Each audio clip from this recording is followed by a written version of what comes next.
This is Neil Ratner Rock Doc here on WDST Radio Woodstock with another episode of This Week in Rock with support from Transcend Dental and my friend, the amazing dentist and rock star Bruce Milner.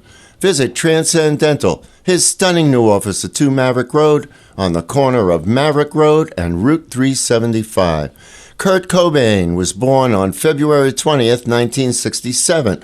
Kurt's band Nirvana established themselves in the late 80s as part of the Seattle music scene.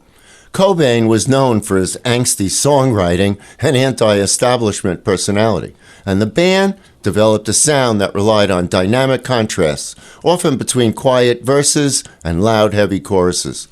Nirvana found commercial success with the single Smells Like Teen Spirit from their second album, Nevermind. And although Cobain was hailed as the voice of his generation, he was uncomfortable with that role.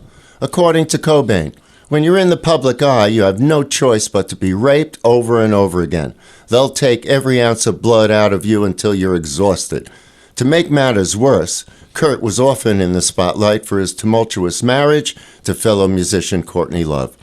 The massive success of Nirvana went against Cobain's underground roots and vision, and Kurt felt persecuted by the media, comparing himself to Francis Farmer, whom he named a song after.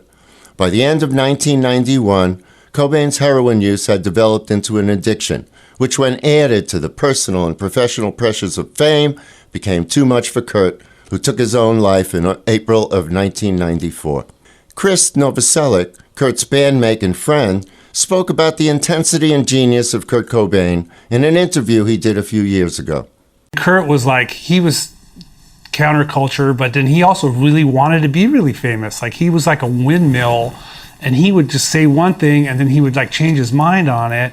And then I would like even point it out and say, do you know what you just said? He'd laugh because he knew he was busted. Like, you just contradicted yourself, right? But you hear it in the lyrics too, like he could just kind of go, and I don't know what, they made the documentary on him that was good. The documentary was a good insight into like Which one? Where his mind, the Montage of Heck. Mm-hmm. I remember Montage of Heck, the tape he made. My brother remembers it too. We could quote from that. We listened to that so many times. You mean the little samples that he strung together? Oh man, he would do all kinds. He was this avant-garde artist, and he would make these collages. Artist. Mm-hmm. Collages of like seconds. It was crazy to listen to. He was a great painter, great musician, a sculptor. Like I have this pipe that he made out of clay, and it's this like withering tortured spirit person. Of course, it's always weird and dark and twisted and just like, wow. And then all of a sudden you're like on the cover of like all these magazines. It's like you guys got shot out of a cannon. We got shot out of a cannon. And like we're like at a wall.